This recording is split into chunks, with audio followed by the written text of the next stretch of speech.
दोस्तों, युद्ध का दायरा बढ़ गया है। ईरान ने नई मिसाइलें, नए ड्रोन बना लिए हैं और नेतन्याहू को गिरफ्तार करने के लिए अब पुलिस भी लग गई है, जिसके बाद ट्रंप और नेतन्याहू की आपस में लड़ाई हो गई है। अमेरिका के सैनिक ईरान के समर्थन में उतर आए हैं और ट्रंप को विरोध कर रहे हैं, जिसके बाद ईरान के टैंकर को और ईरानी नेवी को भी अमेरिका को छोड़ना पड़ गया है और अब वो तेहरान की ओर बढ़ भी गए हैं। ईरान का जो एयर स्पेस है वो बंद हो चुका है। मिडिल ईस्ट इस वक्त हाई अलर्ट पर है कि कहीं मिसाइल हमले ना शुरू हो जाएं। सबसे पहले आज की जो बड़ी खबर है उसको देखें दोस्तों। अमेरिका में ईरान के समर्थन में और ट्रंप के खिलाफ विरोध प्रदर्शन शुरू हो गया है। ये सारा विरोध ट्रंप द्वारा थोपे गए ईरान युद्ध के खिलाफ हो रहा है और विरोध करने वाले अमेरिका के ही सैनिक हैं। वॉशिंगटन डीसी में अमेरिकी कैपिटल के बाहर जितने भी अमेरिका के पूर्व सैनिक हैं, उनके जो समर्थक हैं, उन्होंने मिलकर डोनाल्ड ट्रंप की इस सैन्य कार्रवाई के खिलाफ ये प्रदर्शन किया है। ट्रंप के खिलाफ और ईरान के समर्थन में प्रदर्शन किया गया है, जिसमें बड़ी संख्या में पूर्व सैनिक और युद्ध विरोधी कार्यकर्ता शामिल हुए हैं। डेमोक्रेट सांसद टैमी डकवर्थ और टिम केन भी प्रदर्शन में पहुंचे हैं और हाल के दिनों में अमेरिकी कांग्रेस यानी कि अमेरिका की संसद और पूर्व सैनिक समूहों में ट्रंप की ईरान नीति को लेकर विरोध भी बढ़ा है। इससे पहले भी अमेरिका में नो किंग नाम का प्रदर्शन हुआ था, जिसमें ट्रंप के खिलाफ एक बड़े पैमाने पर लाखों लोग सड़कों पर उतरे थे और ईरान युद्ध के खिलाफ और डोनाल्ड ट्रंप के खिलाफ, उनकी नीतियों के खिलाफ ये विरोध प्रदर्शन हुआ था। अब दूसरी खबर देखिए दोस्तों। खाड़ी के देश ईरान के साथ धोखा कर रहे हैं। बाशर रिपोर्ट के मुताबिक दो क्षेत्रीय सूत्रों का हवाला देते हुए कहा गया है कि सऊदी अरब ने कथित तौर पर ट्रंप प्रशासन से ईरान के खिलाफ किसी भी मिलिट्री ऑपरेशन को हज के बाद तक स्थगित करने की मांग करी है।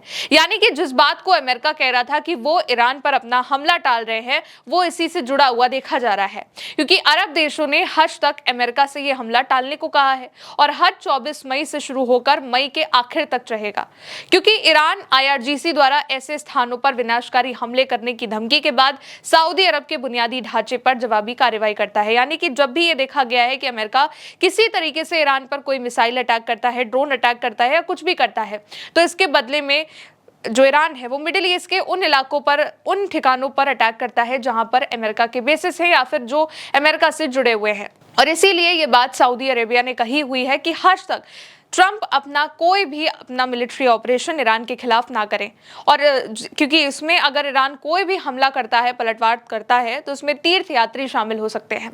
इसके अलावा अरब देश ने ईरान को तानाशाह भी कहा है और ये कहा है कि हम दशकों से ईरानी दादागिरी के आदी हो चुके हैं, जो अरब खाड़ी के राजनीतिक परिदृश्य का अभिन्न अंग बन गई है। आक्रामक बयानबाजी और खोखली दोस्ती की घोषणाओं के कारण विश्वसनीयता खो चुकी है। ये बात कही जा रही है अब अरब देशों की ओर से, अरब देशों के जितने भी लीडर्स हैं उनकी ओर से, कि हम ईरान की दादागिरी से परेशान हो गए हैं। खैर, अब अगली बड़ी खबर देखिए। स्ट्रेट ऑफ हॉर्मुज पर ईरान ने अपना कब्जा भी घोषित कर दिया है। ईरान की नेवी की ओर से स्ट्रेट ऑफ हॉर्मुज को लेकर एक नक्शा जारी किया गया है, एक मैप जारी किया गया है। ईरान के इस्लामी गणराज्य ने स्ट्रेट ऑफ हॉर्मुज के प्रबंधन पर्यवेक्षण क्षेत्र की सीमाओं को कुछ इस तरीके से एक्सप्लेन किया है कि स्ट्रेट ऑफ हॉर्मुज के पूर्व में ईरान के कुह मुबारक और संयुक्त अरब अमीरात के फुजैरा के दक्षिण को जोड़ने वाली जो रेखा है, जो लाइन है, उससे लेकर के स्ट्रेट ऑफ हॉर्मुज के पश्चिम में ईरान के क्वेशम आइलैंड के छोर और संयुक्त अरब अमीरात यानी कि UAE के अल क्रेवन को जोड़ने वाली रेखा तक, यानी कि उस लाइन तक स्ट्रेट ऑफ हॉर्मुज पर उनका कब्जा है। आगे ये भी बताया गया है कि स्ट्रेट ऑफ हॉर्मुज से गुजरने के लिए इस सीमा में आवृत्तियों के लिए फारस की खाड़ी जलमार्ग प्रबंधन के साथ समन्वय और इस संस्था से परमिट की आवश्यकता होगी, यानी PGSA की अनुमति जरूरी है। यानी कि इस मैप के जरिए जितने भी हिस्से की बात कही गई है, जितनी भी लाइन्स की बात करी है, वहां पर केवल ईरान का कब्जा है और ईरान की परमिशन की जरूरत यहां पर होगी किसी भी जहाज को गुजरने के लिए और किसी भी रूट को फॉलो करने के लिए। इसके अलावा एक और बड़ी खबर है दोस्तों कि ईरान ने नई मिसाइलों को निकालने की बात कह दी है। वो मिसाइल जिनके बारे में दुनिया को किसी को भी नहीं पता है और जो खैबर शेखन, खुर्रम शहर जैसी ईरान की मिसाइलों से कई गुना ज्यादा खतरनाक है। ईरान अपनी सेना का पुनर्निर्माण उम्मीद कई तेजी के साथ कर रहा है। मिसाइल उत्पादन में तेजी से सुधार कर रहा है, यानी कि बहुत तेजी के साथ मिसाइलें बन रही हैं। हवाई रक्षा प्रणालियों को और भी ज्यादा उन्नत किया जा रहा है, पुनर्स्थापित किया जा रहा है। ड्रोन कारखाने जो है वो पूरी तरीके से क्षमता से चल रहे हैं और स्ट्रेट ऑफ हॉर्मुज में IRGC नौसेना बलों को सुदृढ़ किया गया है। यानी कि इस वक्त ईरान की जो मिसाइल पावर है उस पर भी बहुत तेजी के साथ काम चल रहा है, उनको बनाया जा रहा है, ड्रोन बनाए जा रहे हैं, नई नई जितनी भी रक्षा प्रणालियां हैं उनको तैयार किया जा रहा है। यही नहीं, अमेरिका ने भी इसको लेकर एक रिपोर्ट छापी है। अमेरिकी खुफिया एजेंसी के आकलन में यह दावा किया गया है कि ईरान अमेरिकी इजराइल हमलों के बाद से अपनी मिलिट्री क्षमता को उम्मीद से कई ज्यादा तेजी से बहाल कर रहा है और इस रिपोर्ट के अकॉर्डिंग अप्रैल अप्रैल में शुरू हुए 6 हफ्तों के सीज फायर के वक्त ईरान ने कुछ ड्रोन उत्पादन फिर से शुरू करे हैं, यानी कि सीज फायर के बीच में ईरान ने कई सारे ड्रोन बनाए हैं। CNN की रिपोर्ट के मुताबिक अमेरिकी खुफिया एजेंसी का यह मानना है कि ईरान कुछ हथियार प्रणालियों के उत्पादन को तेजी से दोबारा शुरू कर रहा है और नष्ट हुई अपनी मिसाइल साइट्स, लॉन्चर्स और हथियार उत्पादन क्षमता को भी दोबारा तैयार कर रहा है। और यही बात ईरान ने भी अपनी ओर से कही है कि अब वो ऐसे नए हथियारों को बाहर निकालने वाले हैं, उन हथियारों का इस्तेमाल करने वाले हैं जिसके बारे में दुनिया को पता नहीं है। अगली बड़ी खबर देखिए दोस्तों, ईरान ने अपने एयर स्पेस को कंप्लीटली मतलब कि पूरी तौर से बंद कर रखा है। एक सिंगल विमान भी ईरान के हवाई क्षेत्र में उड़ता हुआ नहीं दिखाई दे रहा है और गौर करेंगे तो आसपास पूरे आसमान में केवल और केवल हवाई जहाज उड़ते हुए दिखाई दे रहे हैं, लेकिन ईरान के एयर स्पेस में एक भी विमान उड़ता हुआ दिखाई नहीं दे रहा है। आमतौर पर ऐसा तब होता है जब किसी हवाई हमले की तैयारी हो या फिर जब कोई देश अपना एयर डिफेंस सिस्टम एक्टिव करता है, इसलिए सिविलियन एयरक्राफ्ट भी जो है होते हैं उनको भी नहीं उड़ने दिया जाता है, उनकी उड़ान पर भी रोक लगा दी जाती है। और इस बार भी ईरान में कुछ इसी तरीके से हो रहा है, एक भी विमान ईरान के एयर स्पेस में उड़ता हुआ नजर नहीं आ रहा है। तो क्या ये किसी हवाई हमले की तैयारी है या कुछ प्रिपरेशन है, इसको लेकर भी सवाल उठ रहे हैं।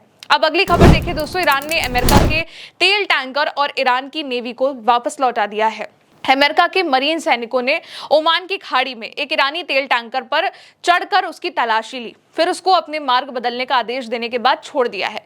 इसका एक वीडियो भी सेंटकॉम की ओर से जारी किया गया है, जिसमें दिखाया गया है कि 31st मरीन एक्सपेंडिचरी यूनिट जो है, उसके जो मरीन से हेलीकॉप्टर के जरिए जो उतरते हैं अमेरिका के सैनिक, वो ईरान के ऑयल टैंकर को रोक लेते हैं पहले, फिर टैंकर की निगरानी करते हैं। और ये जो टैंकर है वो ईरानी बंदरगाह जैसे कि चाबहार की ओर जा रहा था, जो कि अमेरिकी नौसैनिक नाकाबंदी का उल्लंघन माना गया। इसके बाद मरीन ने जहाज पर चढ़कर उसकी तलाशी ली और फिर जांच के बाद जहाज को रिहा कर दिया, यानी कि अमेरिका ने कुछ देर बाद ही ईरान के इस जहाज को छोड़ दिया और क्रू को रास्ता बदलने की यूएई की ओर जैसे कि खोर फाकन का आदेश दिया कि उस रास्ते का, उस रूट का इस्तेमाल किया जाए। इसके अलावा अमेरिका ने जो जहाज जब्त किए थे ईरान के कुछ वक्त पहले, उस पर सवार 20 ईरानी नेवी सैनिक्स को इस्लामाबाद के रास्ते तेहरान लौटा दिया है। ईरान की सरकारी एजेंसी इरना के मुताबिक उनकी रिहाई कई देशों के बीच कूटनीतिक बातचीत के बाद संभव हुई है, यानी कि एक तरफ ईरान के तेल टैंकर को भी अमेरिका ने लौटाया है और ईरान के नेवी को भी वहां पर लौटा दिया गया है। इसके अलावा अगली बड़ी खबर देखिए दोस्तों, साउथ कोरिया नेतन्याहू को गिरफ्तार करने वाला है। अरेस्ट वारंट तक जारी कर दिया गया है। दक्षिण कोरिया के राष्ट्रपति के अधिकारियों से नेतन्याहू के लिए गिरफ्तारी वारंट पर सोचने को, विचार करने को कहा गया है। रिपोर्ट ली जे म्यूंग ने गाजा जा रहे उस सहायता जहाज को जब्त किए जाने की निंदा करी है जिसमें दक्षिण कोरिया के 2 कार्यकर्ता सवार थे। हाल ही में गाजा में मदद भेजने के लिए तुर्की ने कई सारे जहाज भेजे थे। इसमें अलग अलग देश शामिल हुए थे, जिसमें दक्षिण कोरिया के भी जहाज को, दक्षिण कोरिया की ओर से भी जो मदद थी, दक्षिण कोरिया के 2 कार्यकर्ता सवार थे। लेकिन इजराइल ने इस बेड़े को, जो जहाजों का बेड़ा जा रहा था गाजा में हेल्प करने के लिए, उसको रोक लिया था और उस पर जितने भी लोग सवार थे उनको कैद कर लिया था। अब इसी को लेकर उन्होंने इजरायली कार्रवाई के कानूनी आधार पर भी सवाल उठाए हैं और इसी पर साउथ कोरिया के राष्ट्रपति भड़क गए हैं। ली जे म्यूंग ने अधिकारियों को ऑर्डर दिया है कि वो इजरायली प्रधानमंत्री यानी कि बेंजामिन नेतन्याहू के खिलाफ गिरफ्तारी वारंट जारी करने पर विचार करें, उन्हें अरेस्ट करें। और ये जो निर्देश है वो तब दिया गया है जब इजरायली सेना ने गाजा जा रहे जहाजों के बेड़े पर छापा मारा है। इसके अलावा एक और बड़ी खबर यह भी है कि डोनाल्ड ट्रंप और नेतन्याहू आपस में ही भिड़ गए हैं। एक्सियोस के रिपोर्टर बराक रविद का यह कहना है कि मंगलवार को ट्रंप और नेतन्याहू के बीच एक बहुत ही तनावपूर्ण बातचीत हुई है जो ठीक नहीं रही है। ये बातचीत कतर और पाकिस्तान की मीडिएटर से लाए गए ईरान के नए शांति प्रस्ताव को लेकर थी। अब ईरान ने एक नया प्रस्ताव दिया है, इसको लेकर ये बातचीत हुई। रविद जो हैं उनके मुताबिक ट्रंप को अब भी लगता है कि कोई समझौता हो सकता है, ईरान को मनाया जा सकता है, जबकि नेतन्याहू ईरान के खिलाफ फिर से मिलिट्री ऑपरेशन शुरू करना चाहते हैं। CNN के मुताबिक ट्रंप ने नेतन्याहू को बताया था कि अमेरिका ईरान पर नए टारगेटेड हमले की तैयारी कर रहा है।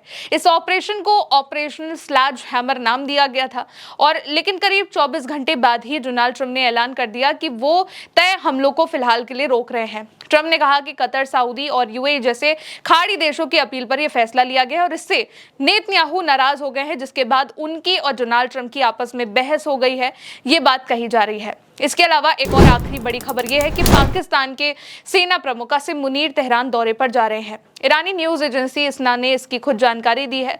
इसी से एक दिन पहले पाकिस्तान के गृह मंत्री मोहसिन नकवी भी तेहरान पहुंचे थे और एक हफ्ते के अंदर ये पाकिस्तान की ओर से दूसरा ईरानी दौरा है। ईरान के विदेश मंत्रालय ने हाल ही में कहा था कि पाकिस्तान की मीडिएटर में अमेरिका और ईरान के बीच संदेशों का आदान प्रदान जारी है और बताया यही जा रहा है कि ईरान ने अमेरिका को जो 14 सूत्रीय प्रस्ताव भेजा है जिस पर बातचीत चल रही है, इसी को लेकर आसिम मुनीर भी बातचीत करने वहां पर पहुंच रहे हैं। रिपोर्ट्स के मुताबिक आसिम मुनीर दोनों देशों के बीच तनाव कम करने और संभावित समझौते का रास्ता निकालने की कोशिश करेंगे कि ये फिर से ये जो युद्ध है जो बढ़ने की कगार पर आ रहा है उसको रोका जा सके। तो एक तरफ दोस्तों मिडिल ईस्ट में युद्ध का ये जो दायरा है वो बढ़ता हुआ दिखाई दे रहा है। ईरान अब अपनी नई मिसाइलें, नए ड्रोन्स निकालने की बात कर रहा है जो उसने तैयार किए हैं और खुद अमेरिका इस बात की पुष्टि कर रहा है कि ईरान ने इन हफ्तों में, सीज फायर के कुछ हफ्तों में एक ऐसे हथियार बनाए हैं जिसके बारे में दुनिया नहीं जानती है। इसके अलावा नेतन्याहू और डोनाल्ड ट्रंप की आपस में बहस हो गई है कि नेतन्याहू चाहते हैं कि ईरान पर फिर से मिलिट्री ऑपरेशन शुरू किया जाए, जबकि ट्रंप चाह रहे हैं कि अभी इस ऑपरेशन को टाल दिया जाए। दूसरी तरफ नेतन्याहू को गिरफ्तार करने के लिए अरेस्ट वारंट जारी कर दिया गया है। अमेरिका कुछ ढील देते हुए भी दिखाई दे रहा है क्योंकि उसने ईरान के समर्थन में उसके वहां पर प्रदर्शन हो रहे हैं, जिसके बाद अमेरिका ने ईरान के ऑयल टैंकर को भी रिलीज किया है और ईरान की नेवी को भी रिलीज किया है। फिलहाल दोस्तों आज के इन 10 बड़े अपडेट्स में इतना ही। फिर मिलेंगे नई खबरों के साथ। आप देखते रहिए उल्टे चश्मा यूसी। शुक्रिया।